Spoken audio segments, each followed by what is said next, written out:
see, I got Texas on and I got the Cowboys on. It's a crazy time for me right now. My baseball team I'm with, we're fighting for a playoff spot currently. Tomorrow and Sunday, I've got two really big fantasy football drafts. And obviously, there's a pretty interesting football game happening tomorrow. It'll actually be today by the time you guys are watching this. So, I mean, let's just get right into it, guys. Texas versus Louisiana, number 21 versus number 23. I really wanted to hone in on why I think this is going to be finally some progression made by the University of Texas. And it all kind of boils down to the coaching staff. The effect that this staff, in my opinion, is going to have on the trajectory of the program is going to be something that we look back on and are just incredibly thankful for, and we point to this specific moment and say that's when everything changed. The previous two coaching regimes since the Mack Brown era ended were not comprised mostly of guys who spent their recent tenure at the University of Alabama. This one is, and I don't think I really have to sit here and tell you why that is so significant and why I'm so excited for that reality.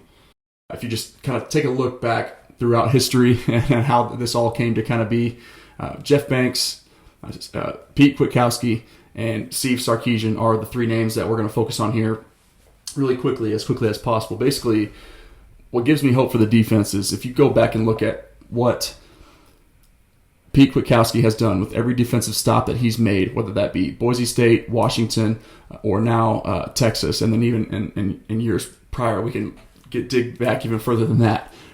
His first year at Boise State, he had the number 2 defense in the nation.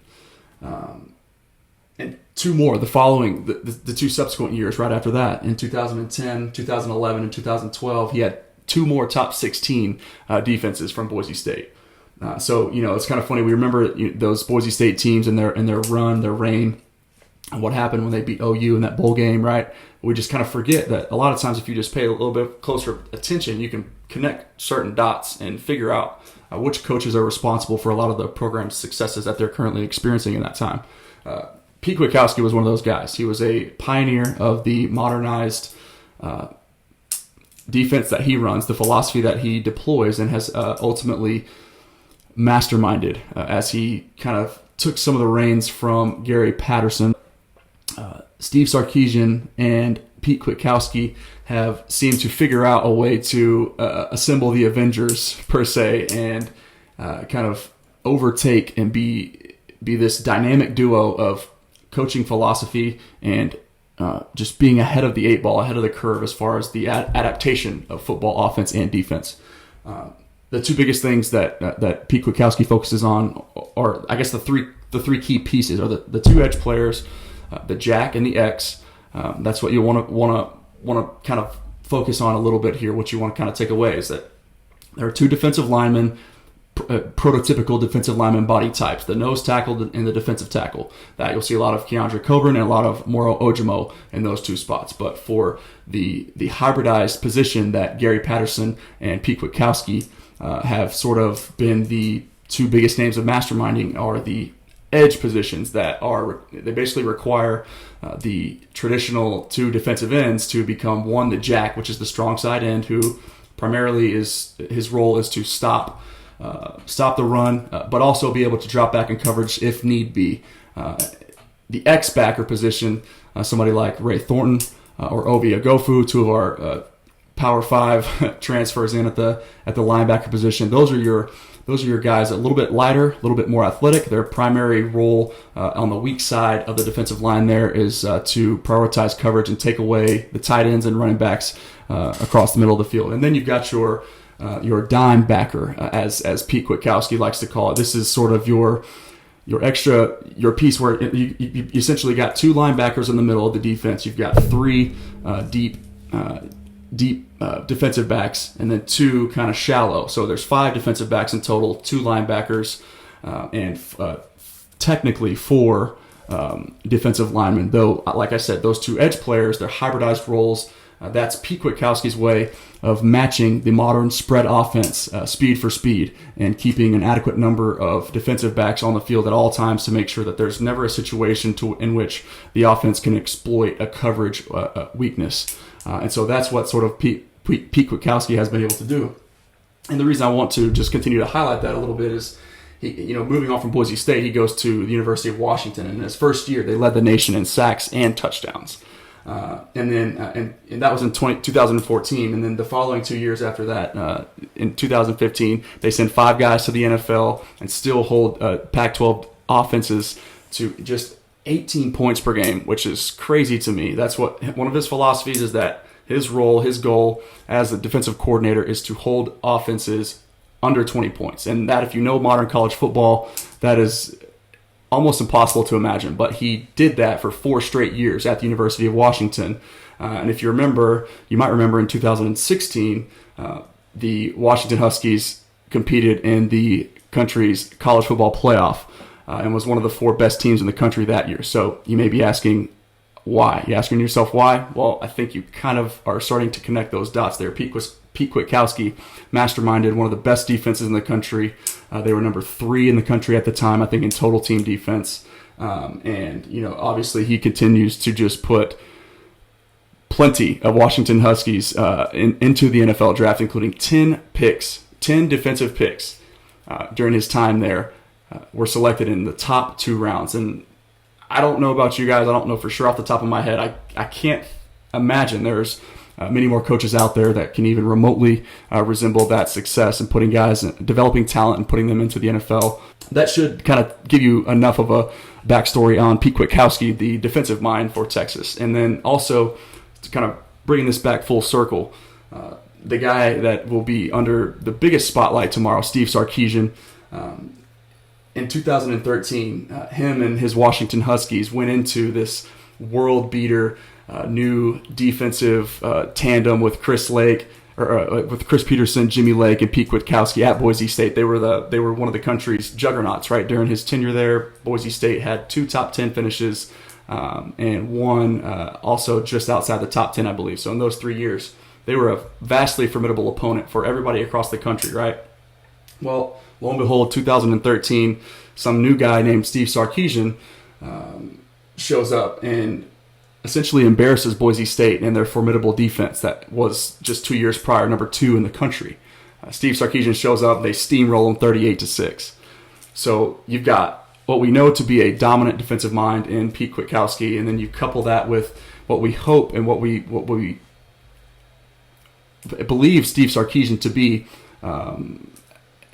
As it kind of relates to what we've heard from 2 of the best NFL coaches on the West Coast, at least, in Kyle Shanahan and Pete Carroll, both endorsing heavily to Chris Del Conte, current president at the University of Texas, current athletic director, to go and get Steve Sarkisian. And when Kyle Shanahan, I've stated this in previous videos, when Kyle Shanahan says something like that boldly, that definitively, that's something that you listen to. And that's exactly what Chris Del Conte did.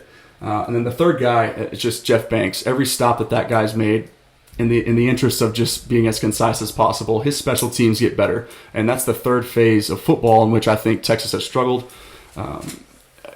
in recent years, like the last 10 years. It's special teams is such a key component of football. I think, in my opinion, if you have a guy like Jeff Banks and the value that he could potentially bring to your special teams, that could be the difference from a year ago. Texas finishing 7-3, and then this year, hopefully 11-1 or 10-2, and a chance to compete for a conference championship. That's the type of coaching staff that we're dealing with here, guys that perennially put people into the NFL.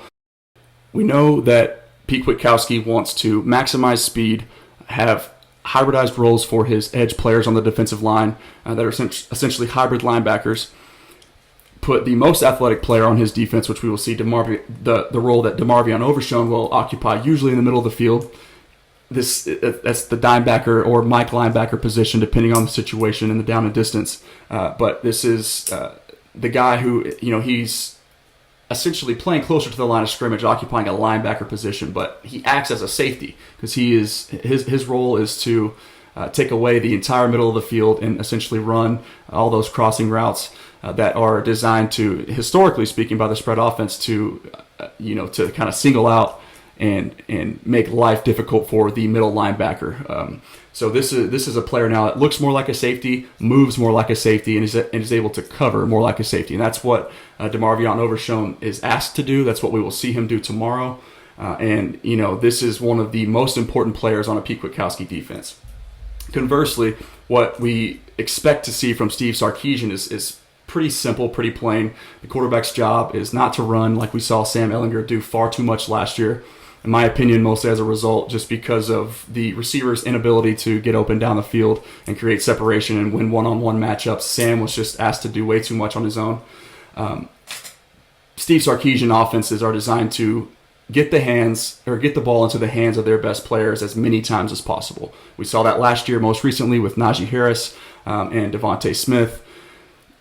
In my opinion, Bijan Robinson is not only one of the most talented players in the country, maybe the most talented player in the country, but even superior to the talent of Najee Harris, who just saw himself taken in the first round of this most recent NFL draft. So if what we saw last year was possible with Steve Sarkeesian and Najee Harris, I can't imagine how big the plans are for Steve Sarkeesian and his his playmaker, the ultimate secret weapon in Bijan Robinson this year. And the same thing is true for Devontae Smith last year. A year ago, you see Steve Sarkeesian clearly has a type, a offensive receiver, pass catching prototype. The guys that are not necessarily the biggest guys, but that are incredibly precise route runners with smooth feet, and that just have kind of a knack for creating separation, catching the football, and just being able to do things after the catch in space. That's what Devontae Smith did last year.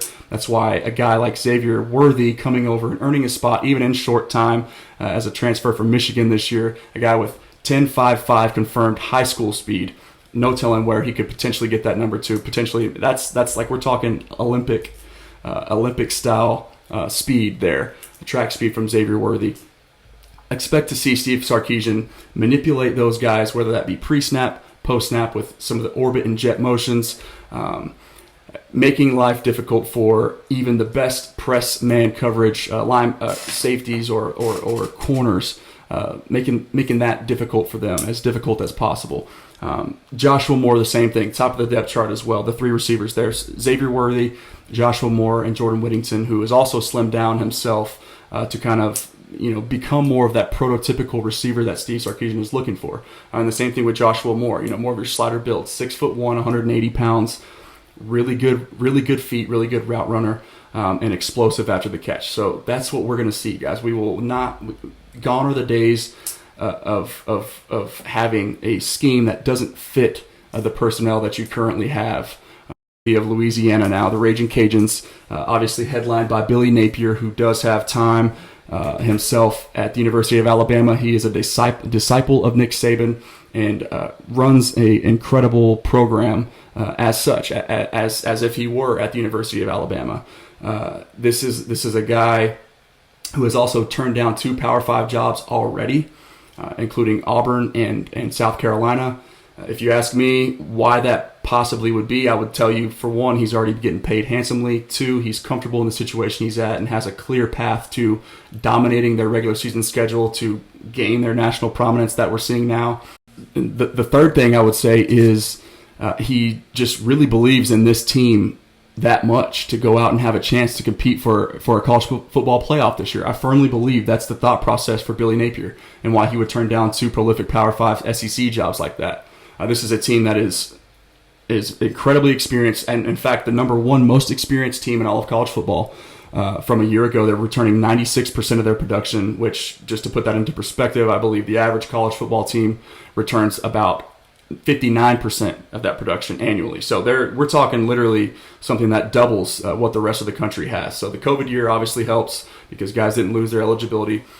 They have 8 super seniors, including a 5th-year senior, redshirt senior quarterback in Levi Lewis, who is he's the heartbeat of that team, the heart and soul, one of the captains. That team goes as he goes, and we saw that reflected.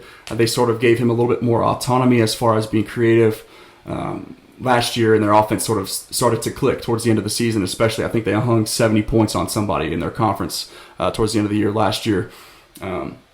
Again, so this team, they've 21 and 4 in their last 2 seasons under Billy Napier. So they're used to winning, and they're good at it, and they expect to do it, and they will expect to do it again here in the future.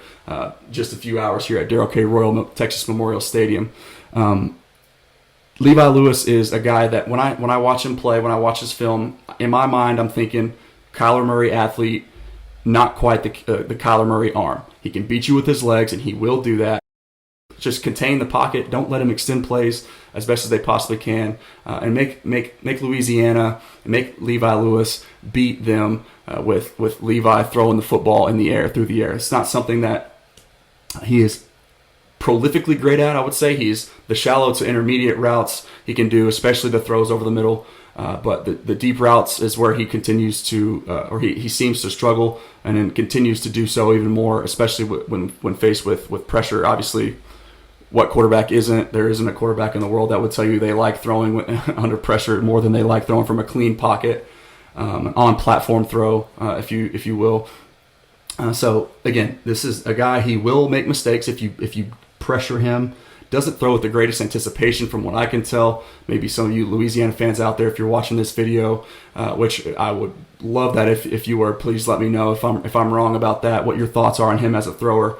But yeah, I think Texas feels good if he has to throw the football more than 30 times, 32 times, or maybe even 35 times. That would be significantly above his average attempt per game last year through the air, which was like 27, I think, is what I came up with there. But again, freak athlete, will beat you with his legs if you're not careful. Just trust your eyes and kind of keep him in the pocket. Have maybe even a spy if you got to do that. I don't know what Pete Kwiatkowski is going to come up with to slow him down, but he features a couple guys. The 2 running backs actually from a year ago are both in the NFL now, so we got 2 new ball carriers we expect to see a lot from. Chris Smith, who is an All-American special teams, I think, kick returner, and then Amani Bailey. So Amani Bailey expected to handle the bulk of the touches there for Louisiana. And then they also deploy a very physical set of receivers. Yeah, we got, so number 29, Peter LeBlanc, number 18, Jalen Williams, and number 2, Kyron Lacey.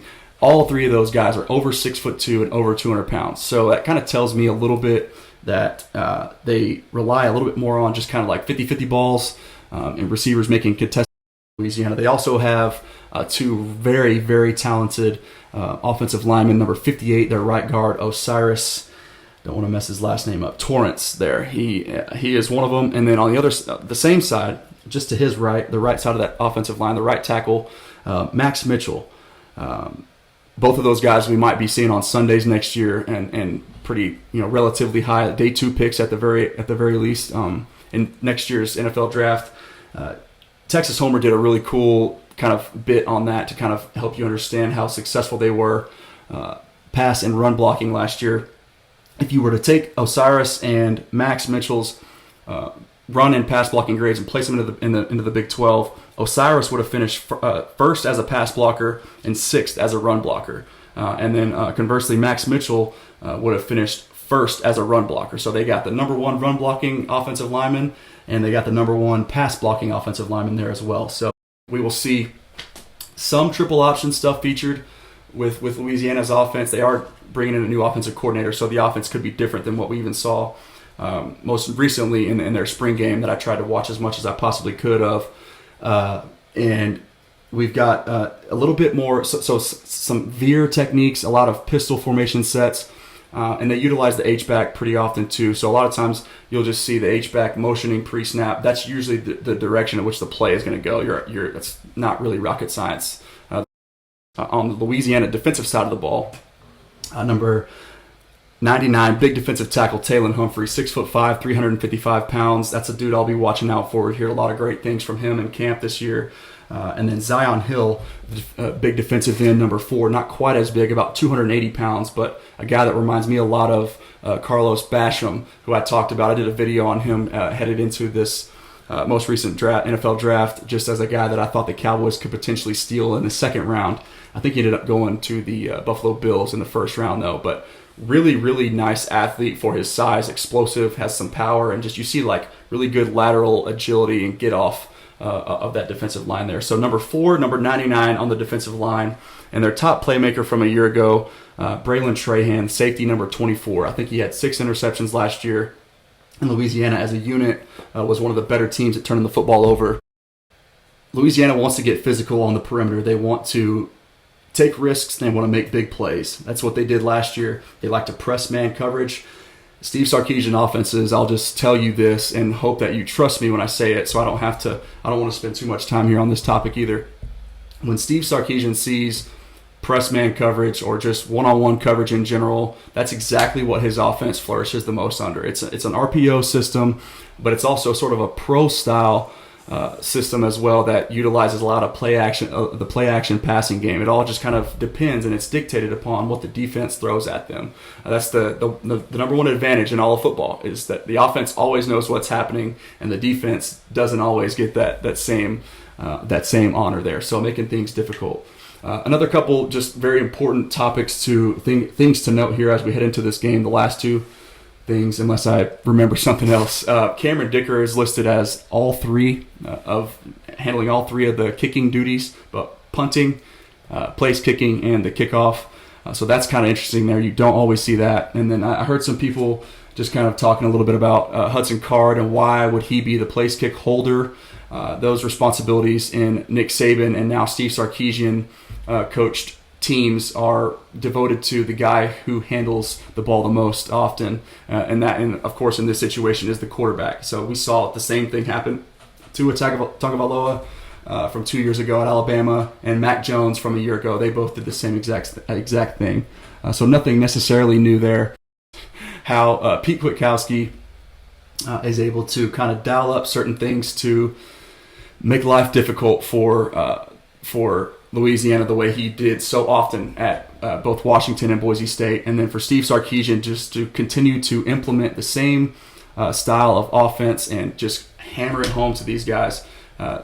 New freshman quarterback Hudson Card, freshman, potential number 1 wide receiver Xavier Worthy, and returning sophomore Bijan Robinson. Those are the 3 names obviously there that we're most excited to watch as a fan base. Look for number 8. All over the place. Like I said, Xavier Worthy, pumped to see this dude come to fruition. This is a guy, again, been talked about by just about everybody that's been interviewed in recent weeks with the University of Texas and their media availability days. I ultimately see Texas winning this game pretty handily. I see kind of a sloppy affair in the first half, but Texas's physicality and size and just overall talent weighing on University of Louisiana. I like Texas 38-24 in this matchup, and if that's the case, or any score, any margin larger than that, I think we'll know that a lot of what we believe to be true regarding this coaching staff is sort of unfolding right before our eyes. I trust that this coaching staff is making all the right decisions. We have to trust that Steve Sarkisian made the right decision in starting Hudson Card. They obviously recruited him whenever Steve Sarkisian was still at Alabama. Hudson Card was one of their top guys to go and get, so there's some familiarity there. He knows what he's getting in the player, and Hudson obviously just has the seemingly limitless ceiling, but just with the time that he has to develop under the quarterback guru. Don't necessarily love the idea of 2 quarterbacks starting or seeing playing time on the same day. My philosophy has always been, if you have 2 quarterbacks, you have none. So we want ultimately the starting quarterback, QB1, to develop a rapport and being on the same page with all of his pass catchers and the 5 big men in front of him. Again, so just wanted to kind of honor and toss out if Christian Jones, Denzel Okafor, Jake Majors, Junior Angulau, and Derek Kerstetter can become the second best unit on Texas's roster, second only to their defensive line unit, then I think Texas is well on their way towards finally, hopefully, and potentially getting back to national prominence. The last final piece to kind of just that I think was interesting and why this coaching staff to me is just the perfect marriage of power and knowledge and just a wealth of overflowing football, just being at the forefront of modernized football. is, Steve Sarkeesian is on record saying that the two guys that challenged him the most as a play caller were, in fact, Pete Kwiatkowski and Terry Joseph, who he just also went and hired from the University of Notre Dame to kind of man their defensive back unit. So that is also another unit for the University of Texas that deploys 5 seniors that are starting at the top of the depth chart. And if you listened at all to what was happening in spring practice and as well as just the fall camp, the defense was dominating that. Those scrimmages and those even the 7-on-7 stuff. Anthony Cook, Deshaun Jameson, and Josh Thompson they've all been raved about, and it made even a prolific offense that specializes in getting guys open, both pre and post snap. They neutralized them, and they were able to, honestly, at times, from what I read, suffocate those even our elite speed, that skilled wide receivers, and Xavier Worthy, Josh Moore, Kelvonte Dixon, and Jordan Whittington, and obviously Troy O'Meary will be out for at least maybe the first or second week, first 2 games of the season. Hopefully he gets back soon.